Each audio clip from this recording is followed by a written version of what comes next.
ఒక అభిమాని కూడా డైరెక్టర్ అయ్యి తన అభిమాన నటుడిని డైరెక్ట్ చేయొచ్చు అని ఒక ఇన్స్పిరేషన్ తీసుకొచ్చారనమాట. ఈయన పవన్ కళ్యాణ్ గారి ఫ్యాన్స్ లాంగ్వేజ్లో మాట్లాడుకోవాలంటే 10 ఏళ్ల తర్వాత ఒక పవర్ స్టార్కి పవర్ ప్యాక్డ్ హిట్ ఇచ్చారు. ఇప్పుడు ప్రజెంట్ ఉన్న క్రిటిక్స్ ఈ క్రిటిసిజంలో కానీ ఏంటి మీకు పాతప్పుడు చూసినవి ఇప్పుడు చూసినవి మార్పులు ఏంటి? ఎక్కువ ఇన్ఫర్మేషన్ ఇవ్వాల్సిన ప్రెషర్ మాకు కాదు, జర్నలిస్ట్కి ఎక్కువ ఇది.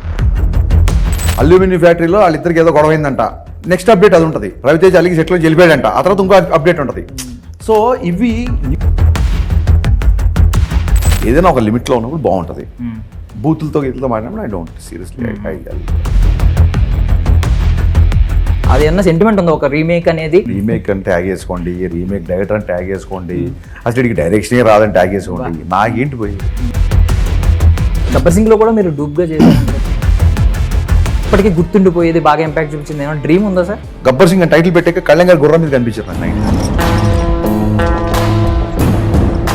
ఉస్తాద్ గురించి ఏమన్నా అప్డేట్ ఎక్స్పెక్ట్ చేస్తున్నాం సార్? ఉస్తాద్ గురించి అప్డేట్ ఏంటంటే కళ్యాణ్ గారు. Ladies and gentlemen, boys and girls and my dear నిబ్బీస్ అండ్ నిబ్బాస్, వెల్కమ్ టు ఫిల్మీ ఫోకస్. నేను మీ ప్రియమైన దర్శన్. నాతో పాటు ఎవరున్నారంటే జనరల్లీ ఒక అభిమాని కూడా డైరెక్టర్ అయ్యి తన అభిమాన నటుడిని డైరెక్ట్ చేయొచ్చు అని ఒక ఇన్స్పిరేషన్ తీసుకొచ్చారనమాట ఈయన.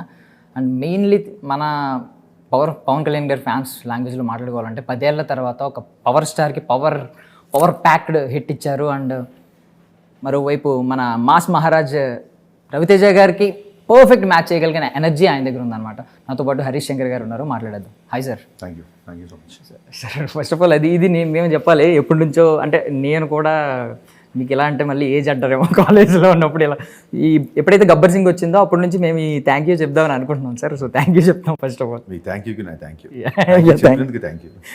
You sir. So first of all మరి 13 years అయిపోయింది ఆల్మోస్ట్ మిరపకాయ సినిమా. సో అప్పుడు ఆకతాయి అంటూ ఎంట్రీ ఇచ్చారు మీ మిరపకాయ. మరి ఇప్పుడు ఏంటి, ఇప్పుడు ఆ మిరపకాయ ఏమవబోతుంది? ఇప్పుడు ఆకతాయ లేదు మెచ్యూరిటీ 13 years మెచ్యూరిటీ లాగా క్యారెక్టరైజేషన్లో కూడా చాలా మెచ్యూరిటీ ఉంటుందా ఇందులో? మిరపకాయ ఇలాంటి క్యారెక్టరైజేషన్ అయితే కాదు, కానీ అంతకంటే ఎక్కువ ఎంటర్టైనింగ్ ఉంటుంది, ఇందులో డౌట్ లేదు. టైటిల్ చెప్పలేదు కానీ మిరపకాయకి మిస్టర్ బచ్చన్కి పెద్ద జోనర్లో పెద్ద తేడా ఉండదు. But whatever you're expecting from Raviteja అవన్నీ ఉంటాయి. సో ఎస్పెషల్లీ ఎవరో అడిగారో లేదో నాకు తెలియదు కానీ సార్, ఆ ఫాంట్ ఒకటి రెగ్యులర్గా చూస్తూ ఉంటాం. ఈ పూరి జగన్నాథ్ గారిది ఒక స్టైల్, ఒక్కొక్కరిది ఒక్కొక్క స్టైల్ ఉంటుంది. సో మీరు ఏం ఫాలో అవుతారు సార్? అది ఎలా సార్, ఆ ఫాంట్ ఎలా క్రియేట్ చేస్తారు సార్? మా శివ అని మా పబ్లిసిటీ డిజైనర్ ఉంటాడు, అతను నాకు కొన్ని చూపిస్తుంటాడు. నాకు ఇది ఎక్కువగా ఈ స్టైల్ ఇష్టం, సో ఇదే ఓకే చేసుకుంటాను నేను. అంతే, like it's like general intuition. ఒక యూనిక్నెస్ ఉంటుంది ఎవరికి వాళ్ళకి. అక్షరాలు స్ట్రైకింగ్ ఉండాలి. మిస్టర్ బచ్చన్ అని రాసినప్పుడు అందులో ఒక ఎనర్జీ ఉండాలి, అలా దాన్ని ఇష్టపడతాను. అండ్ ఈ టైటిల్స్ కూడా చాలా గొప్పగా ఉంటాయి. ఏంటంటే రొమాంటిక్ రిషి అది మిరపకాయ యాక్చువల్లీ, గద్దలకొండ గణేష్, గబ్బర్ సింగ్, మిస్టర్ బచ్చన్. ఏంటి సార్ ఈ టైటిల్స్ వెనక్కి ఏంటి అంటే ఎలా ఆలోచిస్తారు? గ్రౌండ్ లెవెల్ టైటిల్స్ హీరోలు పెట్టినవే. నాకు అది ఇష్టం కాబట్టి ఇప్పుడు కరెక్ట్ అయిపోతా. మిరపకాయ టైటిల్ రవితేజ గారు పెట్టారు, మిస్టర్ బచ్చన్ రవితేజ గారు పెట్టారు, సో గబ్బర్ సింగ్ కళ్యాణ్ గారు పెట్టారు. అవునా సార్? Almost okay. మీరు ఆ లిబర్టీ ఇస్తున్నారు మేబీ హీరో. టైటిల్స్ అంటే సుబ్రహ్మణ్యం ఫర్ సేల్, దువ్వాడ జగన్నాథం, వాల్మీకి, తర్వాత గద్దలకొండ గణేష్, అట్లా. ఓకే, యూనిక్నెస్ అయితే టైటిల్స్ వాళ్ళు ఇచ్చినవి అయితే ఆ యూనిక్నెస్ అంతా వాళ్ళ దగ్గర నుంచి వచ్చింది అనమాట, మీరు కాదు. So first of all sir, మళ్ళీ ఈ పాయింట్లోకి వస్తున్నాను ఒకసారి. బేసికల్లీ ఆ ఇష్యూ వచ్చినప్పటి నుంచి టైటిల్స్ థంబ్నెయిల్స్ ఒక్కొక్కరు ఒక్కొక్కలా పెడుతున్నారు. ఏ ఇష్యూ అంటే మన దగ్గర చాలా ఏం లేదు సార్, అదే చాలా ఇష్యూ. మీరు ఏదన్నా ఓపెన్ గా మాట్లాడుతూ ఉంటారు కదా, స్ట్రైట్ గా మాట్లాడుతూ ఉంటారు కదా, ఇక్కడ వరకే ఓపెన్ అవ్వాలా, ఇక్కడ వరకు ఓపెన్ అవ్వకూడదు అని లిమిట్స్ పెట్టుకోరు కదా.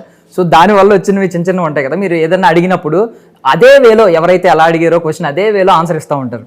సో దానికి థంబ్నెయిల్స్ మీడియా చిన్న యూట్యూబ్ ఛానల్స్ వాళ్ళు ఏదో మీడియా వాయిసెస్ ఇది అని పెడతా ఉంటారు.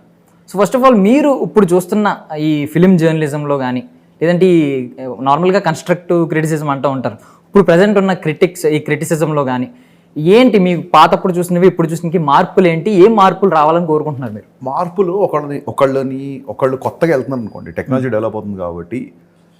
ఒకడు ఫోన్ చూస్తా 5 నిమిషాలకు ఒకసారి అలా అంటుంటాడు.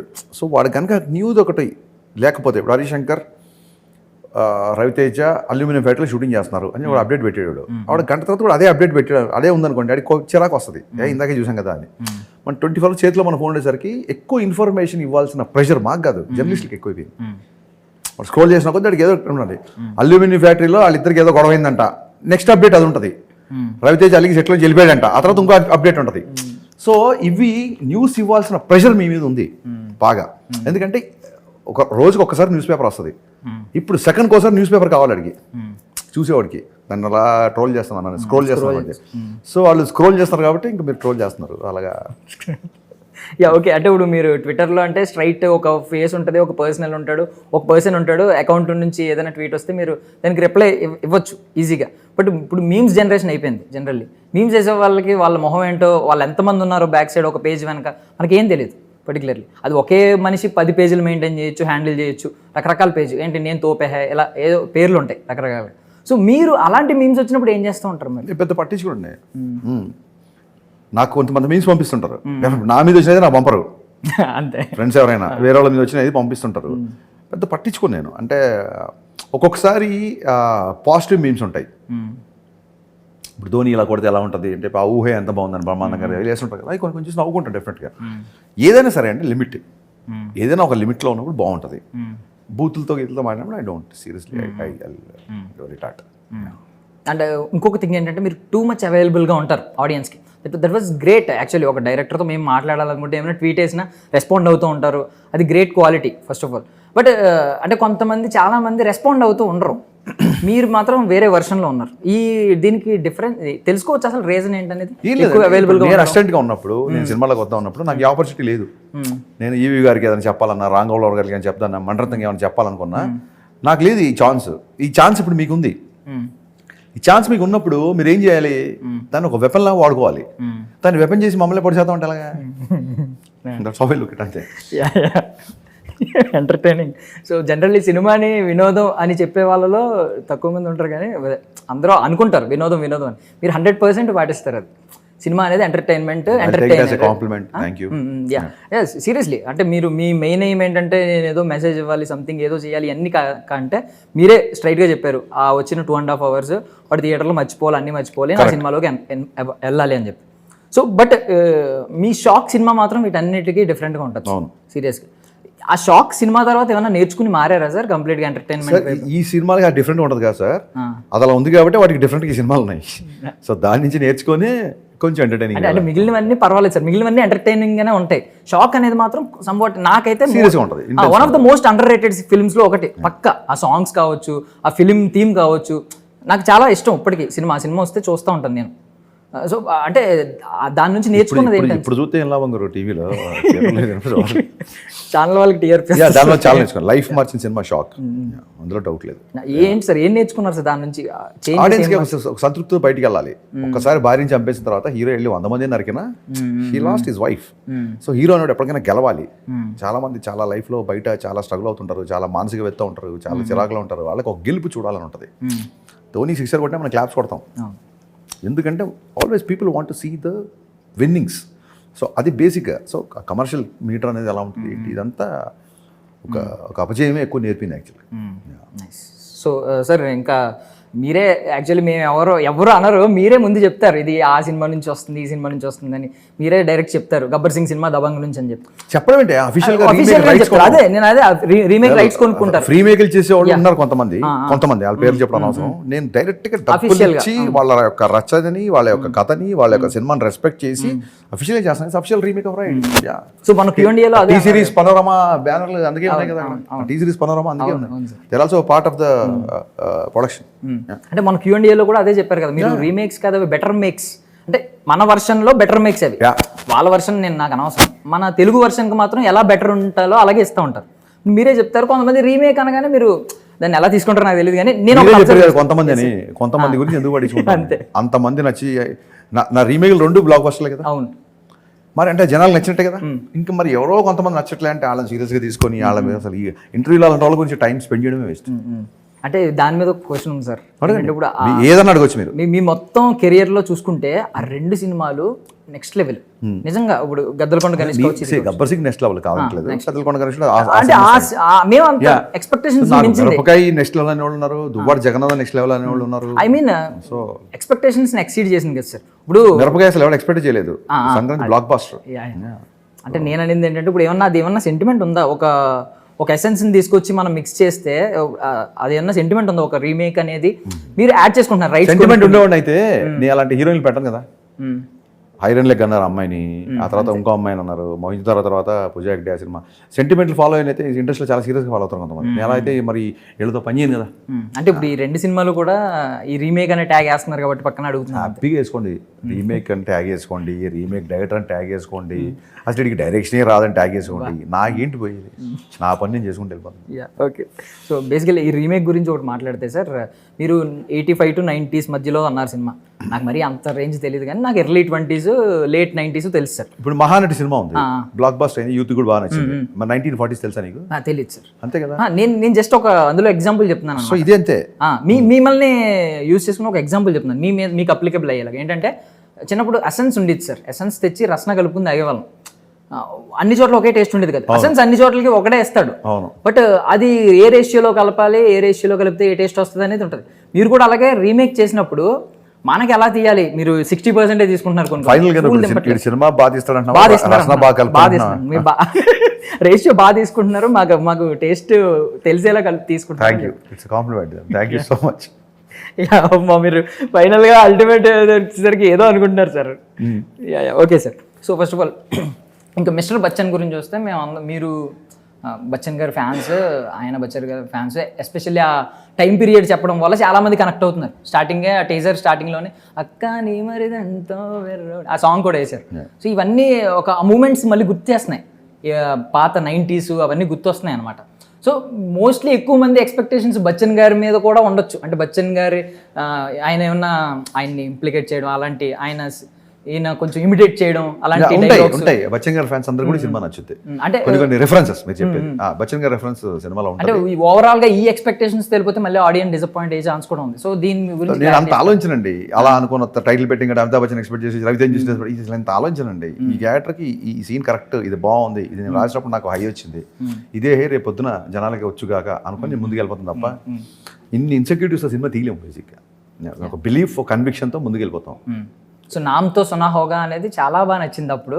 బట్ మీకు ఏదో కాపీరైట్ ఇష్యూ వచ్చింది, దానికి ఓన్లీ హోప్ అని పెట్టి తర్వాత ఇంకేమి అనుకోలేదండి, ఇదే ఫిక్స్ అయిపోయారు ద ఓన్లీ హోప్ అనేది. ఎవరైతే కాపీరైట్ క్లెయిమ్ చేశారో అక్కడి నుంచి వచ్చింది. సో సజెషన్ మాకు కూడా మిస్టర్ బచ్చన్ ఓన్లీ హోప్ అని సజెషన్ అది వచ్చింది. కథలో కూడా mister Bachchan is the only hope. ఎందుకు రీజన్ ఎలా చెప్తారు? సినిమా వెండి తెర మీద చెప్పకూడదు, వెండి తెర మీద. ఓకే. సో August 15 అనే August 14th ఈవినింగ్ ప్రీమియర్. అది ఎప్పుడైతే వీళ్ళు ట్రెండ్ చేస్తున్నారో మీరు August 14th అని మార్చారు. మీకు తెలుసు ట్రెండ్ ఎలా మార్చాలనేది, మీకు కొత్త ఏం కాదు. వీడు ట్రెండ్ ఫాలో అవడు, ట్రెండ్ సెట్ చేస్తాడు అని డైలాగ్ ఇన్వెంటర్ మీరు. సో దీని వెనక రీజన్ మీరేనా? August 14th ప్రీమియర్స్ అని ఎక్కువ వినిపించడానికి ఊరికే అది ఒక చిన్న స్మాల్ August 15th రాగలుగుతారా అని మాట్లాడుతున్నారు డిస్ట్రిబ్యూటర్లు కొంతమంది, మన మైత్రి డిస్ట్రిబ్యూటర్లు. 14th వస్తే నీకు ఏం ప్రాబ్లమా అన్నాను. అనేసరికి ఆయన అరే 14th భలే ఉంటుంది థాట్, యాక్చువల్గా 14th ప్రీమియర్లు వేసేద్దాం అన్నాడు ఆయన. ఎవరు? మన శశి గారు. అలాగా అయిపోయింది అంతే తప్ప. అంటే డిస్ట్రిబ్యూటర్తో అనవసరంగా ఛాలెంజ్, నా స్పీడ్ నువ్వు శంకిస్తున్నావు, 15th ఏంటి 14th వస్తే నీకేం ప్రాబ్లమా అంటాను చూసావు. అలా అన్నాను, అనవసరంగా ఒప్పుకొని అంటారా బాబు అని. ఇప్పుడు స్ట్రెస్కి నెక్కిపోయిన వస్తుంది, బోల్డ్ వర్క్ బ్యాలెన్స్ ఉంది, ఒక పక్క ప్రమోషన్స్. ఇంత స్ట్రెస్ పడిన సందర్భాలు నా లైఫ్లో ఎప్పుడు లేదు. ఓకే. సో ఎంత రవితేజ గారు మీరు సిట్టింగ్లో కూర్చున్నా మాకు మాత్రం 13 ఏళ్ళే గుర్తొస్తుంది, ఆ మిరపకాయ గుర్తొస్తుంది. ఇప్పుడు కంపేర్ చేసుకోవడానికి ముందు మిరపకాయ గుర్తొస్తుంది కదా, గొప్ప కంపారిజన్. మిరపకాయ మర్చిపోయామంటే నేను కంగారు పడాలి, కానీ ఇంకా మిరపకాయ గుర్తుందంటే అంతకంటే కావాల్సింది. అంటే మేము కంపేర్ చేసుకుంటాం కదా సార్, ఆ మిరపకాయ దీన్ని కంపేర్ చేస్తూ ఉంటాం బేసికల్లీ. సో ఆయన 13 ఏళ్ళకి నాకేం మార్పు ఏం కనిపించట్లేదు. First of all on screen మార్పు ఏం కనిపించట్లేదు. బట్ ఏమన్నా మార్పు మీరు చూసారు ఈ 13 ఏళ్ళలో? చాలా మారారు, చాలా మారారు. అప్పటికంటే ఇప్పుడు చాలా ఎంగ్ అయ్యారు. అవునవును. అప్పటికంటే ఇప్పుడు ఎక్కువ ఎనర్జీ, తట్టుకోలేకపోతున్నాం అసలు. కాశ్మీర్లో అలా కొండలు అలవోకి ఎక్కేసారు, మేము పైకెక్కి దమ్ము తీసుకుంటూ చెమట పట్టేసి కూర్చున్నాం అంత చల్ల కూడా. ఆయన అసలు టకటక ఎక్కి తగ్గిపోయారు. ఆ స్టామినా ఏంటి, ఆ ఎనర్జీ ఏంటి. ఆయనకి నాకు రన్నింగ్ రేస్ పెడితే, ఆయనకంటే నేను చాలా చిన్న రన్నింగ్ రేస్ పెడితే ఆయన చేరిన గంటకి చేరతానే ఉన్నా. సింపుల్గా చెప్పాలంటే ఇంకోళ్ళతో కంపేర్ చేయడం నాకు ఇష్టం లేదు కాబట్టి నేనే కంపేర్ చేసుకుంటున్నా. He's like most fit, most healthy. But అన్నిటికీ రీజన్ అంటే నా పాజిటివ్ మైండ్. పక్కడు గురించి పల్లెత్తు మాట అండు. మనం గబుక్కున ఏమన్నా ఎవరు పక్కన ఏమైనా బిచ్చింగ్ స్టార్ట్ చేసినా అది వదిలేస్తాడు తప్ప నెగిటివిటీని ఎంకరేజ్ చేసే మనస్తత్వం కాదు. అందుకే ఆయన అంత హెల్తీగా, అంత హ్యాపీగా ఉన్నారు. నాకు 2 సిమిలారిటీస్ ఈయన దగ్గర ఒక సిమిలారిటీ కనిపిస్తుంది, మీకు ఈయనకి, మీకు కళ్యాణ్ గారికి ఒక సిమిలారిటీ కనిపిస్తుంది. అంటే మేము చూస్తున్నాం కాబట్టి కంపారిజన్స్ కామన్ కాబట్టి. ఇప్పుడు ఈయనలో అంటే ఈయన ఓపెన్ బుక్ అండి, ఎంతవరకు లిమిటేషన్స్ పెట్టుకోరు. మీరు ఇప్పుడు అదే కంటిన్యూ అవుతుంది. మీ మీడియాతో డైరెక్ట్ మాట్లాడుతూ అదే మాట్లాడతారు. ఇంకోటి కళ్యాణ్ గారి గురించి మొన్న అన్న డైలాగ్ బాగా సింక్ అయింది అనమాట, నిజాయితీకి పొగరు ఎక్కువ అన్నారు. సో నాకు అది బాగా సింక్ అయింది. నేను పొగరు ఎక్కువ అనలేదు, నిజాయితీకి వాల్యూమ్ ఎక్కువ. యా, నేను మాట్లాడేది 100% నిజాయితీ అన్నప్పుడే నా వాయిస్ రేజ్ అవుద్ది. మీరు గొడవలు పడుతున్నప్పుడు చూడండి, వాడు గట్టిగా మాట్లాడుతుంటాడు, వాడి సైడ్ నుంచి ఒక జెన్యూనిటీ ఉంటుంది. గతుకు అంటూ మాట్లాడాలంటే ఏదో తప్పు చేసినట్టే. నేను తప్పు చేయను అన్నంత కాలం నేను గట్టిగా మాడతా. నేను తప్పు చేసినంటే అంతే గట్టిగా సారీ చెప్తా, అంతే గట్టిగా క్షమాపణ పెట్టుకుంటా. అందులో అసలు డౌట్ లేదు. నేను అదే చెప్పాను ఇందాక, నువ్వు నీ తప్పు ఒప్పుకునే ధైర్యం ఉన్నప్పుడే అవతరుడు తప్పు ఎత్తి చూపు. నువ్వు చేసినప్పుడు తప్పు కాదు, అవతరుడు చేసినప్పుడు తప్పు అంటే దాన్ని ఎవరు హర్షించరు, యాక్సెప్ట్ చేయరు first of all. Okay sir. So ఇప్పుడు 85 to 90s ఆ పీరియడ్ లో తీసిన ఎగ్జాక్ట్ గా ఇయర్ ఎందుకంటే కొన్నిసార్లు 80s సెన్సిబిలిటీస్ బాగున్నాయి, కొన్ని 90s బాగున్నాయి. సో అందుకే డిస్క్లైమర్ ఏంటంటే ఈ సినిమా అందు ఊర్లు, పేర్లు, కథ, కథనం, కాలం కూడా కల్పితమే. ఓకే, అంటే ఈ సాంగ్ విషయానికి వస్తే ఇది మాత్రం ప్రెసెంట్ సినారియో లాగా కనిపిస్తుంది. ఈ లూజర్స్ ఇవన్నీ ఛాలెంజ్ మన రాక్షసుడు ఆ టైంలో చిరంజీవి గారు వేసుకునేవాళ్ళు ఈ కైండ్ ఆఫ్ టీ షర్ట్స్. నిజంగా 80s కూడా లూజర్స్ అయి ఉండేవి. కొన్ని బాగుంటాయి, ఇలా కాశ్మీర్లో చేస్తున్నాం కాబట్టి కొన్ని ఫాలో అయ్యాం. అంటే ఇప్పుడు హీరోయిన్ డ్రెస్సింగ్ కావచ్చు, అంటే ఇప్పుడు చీర 500 నుంచి చీర కట్టుకుంటారు సార్, ఇప్పుడు ట్రెండ్ సార్, అప్పుడేం వేసుకునేవారు సార్ అలాంటివి? ఏమో మరి అంత నాలెడ్జ్ నాకు లేదు, నాకు బాగుంది అనిపించింది. అంటే సాంగ్స్ కూడా ఫాలో అయ్యారా? జస్ట్ లేదు సాంగ్స్ మాత్రం కొంతవరకు అది నేను జస్ట్ అది అడుగుదాం అనేది. కొంతవరకు సాంగే ఫిక్షన్, మళ్ళీ దాంట్లో మళ్ళీ అథెంటికేషన్ ఏంటి? ఇప్పుడు మీరు ఫ్యాన్ అవడం వల్ల సార్ మీ హీరోని చాలా అందంగా చూపిస్తారు. అంటే ఇప్పుడు ఈయన ముందు సినిమాలు కూడా మీరే అంటున్నారు కదా హీరో అని. హీరో అంటే ఎవరు? మనలాగా ఉండకుండా కొంచెం ప్రత్యేకంగా ఉన్న వ్యక్తిని హీరో అంటాం. ఆ ప్రత్యేకంగా ఉన్నప్పుడు అది అందంగా ఉండాలి, డైనమిక్గా ఉండాలి, ధైర్యంగా ఉండాలి, 10 మంది ధైర్యం చెప్పేలా ఉండాలి, అన్యాయాన్ని ఎదుర్కొనేలాగా ఉండాలి, 10 మంది నవ్వించేవాళ్ళగా ఉండాలి. ఇన్ని క్వాలిటీస్ ఒక వ్యక్తిలో ఉంటేనే మనం హీరో అంటాం. సో డెఫినెట్గా అందగానే చూపిస్తాం. అండ్ మీరు వీళ్ళిద్దరికి కూడా ఆఫ్ స్క్రీన్ పర్సన్ మీది మ్యాచ్ అవుతుంది. ఆ హెయిర్ స్టైల్ కావచ్చు, మీ లుక్ కావచ్చు. మీరే ఆల్రెడీ ఒక పోస్టర్లో మీరని మరిపించి మరీ చూపించారు మాకు. బయట చాలా మీమ్స్ వచ్చినాయి, ఏంటి హరీష్ శంకర్ గారు ఇప్పటిదాకా పవన్ కళ్యాణ్ గారు అనుకున్నాం కదా, అది ఒకటి వచ్చింది. అండ్ గబ్బర్ సింగ్ లో కూడా మీరు డూప్ గా చేశారు. అన్ని రూమర్స్ అండి. అది రూమరా సార్? అది రూమర్. బట్ అది మాత్రం ఓపెన్, అంటే మీరు ఇప్పుడు బ్యాక్ సైడ్ నుంచి ఉన్నా ఇప్పుడు హెయిర్ స్టైల్ సిమిలర్ గా ఉండొచ్చు, సంథింగ్ కొంచెం పర్సనాలిటీస్ సిమిలర్ గానే ఉంటాయి. ఈవెన్ ఆయనకి నాకంటే ఎక్కువ ఒత్తుగా ఉంది చుట్టూ సార్, చిన్న సార్. మీరు ఏదో ఒకటి అనాలనుకుంటే అనండి, లేదు ఏదో ఒకటి కాదు, సిమిలారిటీస్ ఉంటాయి సార్. అంటే ఇది ఫస్ట్ నుంచి ఇదే మేనరిజం కావచ్చు, మేనరిజం అంటలేదు, ఇదే లుక్ సార్ మీది, అదే ఫాలో అవుతున్నారు. ఒక 5 హెయిర్ స్టైల్ పెట్టానబ్బా, మన ఫేస్ కి అన్ని సూట్ అవ్వట్లేదు, ఇదైతే కంఫర్టబుల్ గా ఉంది ప్లేస్ అంతే. ఇప్పుడు చిన్నదైతే అది డూప్ గా చేశారనేది అయితే అబద్ధం. ఎందుకు చేస్తాం? డూప్ చేస్తే అంత ధైర్యంగా రిలీజ్ చేస్తారు పోస్టర్, చెప్పండి. అదే మీమ్స్ చాలా వచ్చినాయి. అదే అండి, మనము we're drowned in information, we're craving for knowledge అని మనం ఒక సెంటెన్స్ చదివా. మనం ఇన్ఫర్మేషన్లో మునిగిపోతున్నాం, అది రాంగా ఫాల్స్ అని తెలియకుండా అసలైన నాలెడ్జ్ కోసం తప్పించిపోతాం. సో సోషల్ మీడియాలో వచ్చిన మీమ్స్ 1000 మీమ్స్ ఒక రాంగ్ని రైట్ చేయలేవు, గుర్తుపెట్టుకోండి. అవి ఎంటర్టైన్ చేస్తాయి అంతే తప్ప ఇవి కరెక్ట్ కాదు. సో ఇందాక రస్న ఎసెన్స్ గురించి మాట్లాడుకున్నాం, అది కాకుండా మీరు ఏంటి ఈ ఇంటర్వ్యూ రస్న స్పాన్సర్ చేస్తాను మళ్ళీ 3-4 సార్లు కాఫీ విత్ కరణ్ ఆయన కాఫీ పేరు చెప్తుంటాడు సార్, అలాగే 2-3 సార్లు రస్న అంటే మమ్మల్ని అందరూ రస్నకు అమ్మేహారేంటి సార్? చెప్పండి. ఏం లేదు సార్, ఇప్పుడు మీ సినిమాలు ప్రతి సినిమాల్లో ఒక సీక్రెట్ ఇంగ్రీడియంట్ మీకు తెలిసింది ఉంటుంది. అంటే ఇది సక్సెస్ అవ్వడానికి మీ దగ్గర ఒక ఫార్ములా ఉంటుంది, రెగ్యులర్ గా ఫాలో అయ్యేది. అలా ఉండదు అన్ని సినిమాలు కాదు, అలా ఉంటే షాకు రామేశ్వర కూడా సక్సెస్ అవ్వాలిగా. ఆ ఫార్ములాస్ ఏమి ఉండవు. నమ్మినవి కొంతమందికి నచ్చుతాయి సక్సెస్, నమ్మినవి కొంతమంది నచ్చవు. లర్నింగ్ తమని చెప్పినట్టు either we win or we learn. అసలు ఫెయిల్యూరు నెగిటివ్ అనే మాటకే నాకే కాదు ఎవ్వరు కూడా ఎప్పుడు లైఫ్లో ఆ నెగిటివ్ గురించి ఆలోచించడం మానేయండి. Because what your thought is what your health. Health effect అవుతుంది, థాట్స్ ఆల్. సో సార్ ఏమన్నా మీకు సినిమాటిక్ డ్రీమ్ ఏదైనా వచ్చింది అంటే మోస్ట్ మెమరబుల్గా ఉండిపోయింది? నార్మల్గా మీ క్రియేటివ్ థాట్స్కి సమ్వాట్ రావచ్చు, ఈ డ్రీమ్స్ రెగ్యులర్గా సినిమాటిక్ వర్షన్లోనే వస్తూ ఉంటాయి, బట్ ఎప్పటికీ గుర్తుండిపోయేది, బాగా ఇంపాక్ట్ చూపించింది ఏమైనా డ్రీమ్ ఉందా సార్? అంటే చేయబోయేదా? కాదు సార్, వచ్చిన డ్రీమ్. గబ్బర్ సింగ్ అని టైటిల్ పెట్టాక కళ్యాణ్ గారు గుర్రం మీద కనిపించారు నాకు నైట్ ఆలోచిస్తుంటే. ఆ ఒక్క విజువల్ మటుకు డ్రీమ్లో వచ్చిందే, నేను అచీవ్డ్ మై డ్రీమ్. ఎందుకు వచ్చిందో తెలియదు, కళ్యాణ్ గారు గుర్రం మీద వస్తున్నట్టుగా కాల్ వచ్చింది. అది ఆ ఒక్క విషయంలో అలా జరిగింది. సో దాన్ని మీరు చూపించేసారు. కళ్ళలో నిజాలు కూడా అవుతాయి బ్రిస్టల్ సిగరెట్ తోడుంటే. ఏంటి సార్ బ్రిస్టల్ మీరు యాడ్ ఇస్తున్నారా సార్? నేను రస్నా చెప్పాను సార్, మీరు మరీ దారుణంగా. ఇప్పుడు మీరు రసనాది కాదుగా, అదేలేండి. అలాగే బ్రిస్టల్ కూడా కాదు. Okay. So sir, especially heroines main topic ఇది, కుర్రోళ్ళని కాబట్టి ఫస్ట్ దీని దగ్గరికి రావాలి. లాస్ట్లో వచ్చే ముందు మరి మీరు ఎలా రియాక్ట్ అవుతారు? నేనేగా తీసుకొస్తుంది. అంటే స్ట్రైట్ హీరోయిన్ దగ్గరికి వస్తే ఎలా రియాక్ట్ అవుతారు అని, చాలా అందగత్తెల్ని అంటే అందంగా ఉన్న వాళ్ళని ఎలా పిక్ చేసుకోవడం ఎలా అంటే, మీరు మీ థాట్ ఏమన్నా కొంచెం ముందు పరిగెడుతుందా? బికాజ్ మీరు ఎప్పుడైతే పిక్ చేసుకున్నారో ఈవిడ సినిమా రిలీజ్కి ముందే వైరల్ అయిపోతూ ఉన్నారు. చాలా ఆర్టికల్స్ వచ్చినాయి, నెక్స్ట్ బిగ్ థింగ్ అని చెప్పి, పెద్ద స్థాయికి వెళ్తారని చెప్పి ఆర్టికల్స్ వచ్చినాయి. నెక్స్ట్ 2-3 ప్రాజెక్ట్స్ కూడా ఓకే అయిపోతున్నాయి. నెక్స్ట్ ఇంకో ప్రాజెక్ట్ అయితే మాకు తెలుసు సంపాట్. ఎలా మీదేమన్నా మీ థాట్ ఏమన్నా ముందు ఉంటుందా? మీరు ఎలా పిక్ చేసుకోవట్లేదు? ఎలాగా మణి సినిమాలో మనం టచ్ చేస్తే అలా టచ్ చేస్తే నాకు బ్రహ్మానందం అనేది గుర్తొస్తుంటుంది.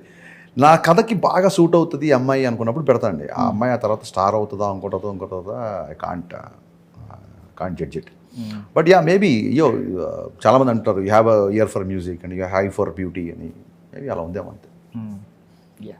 సో ఉస్తాద్ గురించి ఒక చిన్న క్వశ్చన్ ఏంటంటే, ఇప్పుడు మీరు ఆ డైలాగ్, గ్లాస్ డైలాగ్ ఎప్పుడైతే రిలీజ్ చేశారో, అది అంటే టీజర్ పక్కన పెడితే ఈ క్యాన్వాసింగ్లో కావచ్చు, నెక్స్ట్ విన్ అయిన తర్వాత కావచ్చు, ఈ స్టేటస్లో పెట్టుకోవడానికి చాలా మందికి యూజ్ అయింది.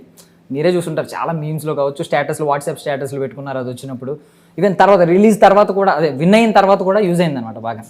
బట్ ఉస్తాద్ గురించి ఏమన్నా అప్డేట్ ఎక్స్పెక్ట్ చేస్తున్నాం సార్? ఉస్తాద్ గురించి అప్డేట్ ఏంటంటే, కళ్యాణ్ గారిని culture producers, so very soon shooting will resume. నాకు తెలియగానే మీకు చెప్పేస్తాను. Shooting will resume 100%. చాలా మంది డౌట్ ఏంటంటే, ఇప్పుడు ఆయన మరి బిజీ అయిపోయారు కదా, నెక్స్ట్ ఓజీ అయితే ఆల్మోస్ట్ అయిపోతుంది కాబట్టి దానికి టైం ఇస్తారు, మరి మిగిలినవి ఎలా అనే క్వశ్చన్ ఉంది చాలా మందిలో. సో దానికి క్లారిటీ గురించి అడిగాను అనమాట. 100% shooting will resume. 100%. Thank you so much sir for your Thank you man. Thank you so much. I wish you all success sir. Like you. Thank you.